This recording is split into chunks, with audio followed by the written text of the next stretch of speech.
काशी की राजकुमारी अंबा को भीष्म पितामह ने स्वयंवर से उठा लिया था। बाद में पता चला कि अंबा किसी और से प्रेम करती थी। भीष्म ने उसे मुक्त कर दिया, लेकिन न प्रेमी ने अपनाया न समाज ने। अपमान और पीड़ा से टूटी अंबा ने भीष्म से बदला लेने की प्रतिज्ञा ली। उसने कठोर तपस्या की और शिव जी से वरदान पाया, अगले जन्म में तुम भीष्म के वध का कारण बनो भी।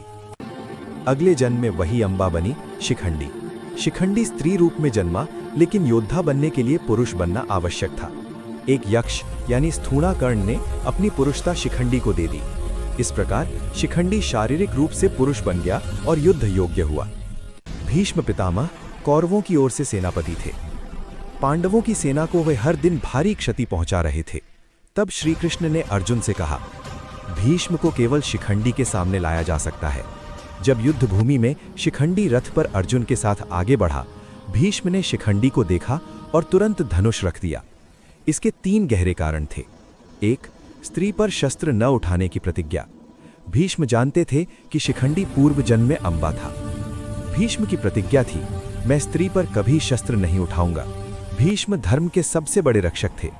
वे जानते थे कि उनका अंत अब निश्चित है। धर्म के विरुद्ध जाकर युद्ध करना उन्हें स्वीकार नहीं था।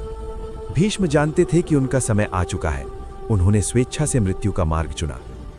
फिर भीष्म का वध किसने किया? भीष्म पर बाणों की वर्षा अर्जुन ने की, लेकिन वो संभव हुआ शिखंडी की ओट में। इस प्रकार शिखंडी कारण बना, अर्जुन कर्ता बना और श्री कृष्ण नियंता।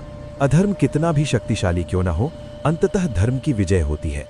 स्त्री का अपमान कभी निष्फल नहीं जाता।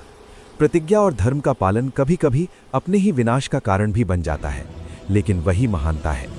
तो ये थी शिखंडी और भीष्म पितामह के मध्य युद्ध की कहानी। इससे आगे की कहानी जानने के लिए आप मेरे चैनल को ज़्यादा से ज़्यादा लाइक, शेयर और सब्सक्राइब करें। धन्यवाद।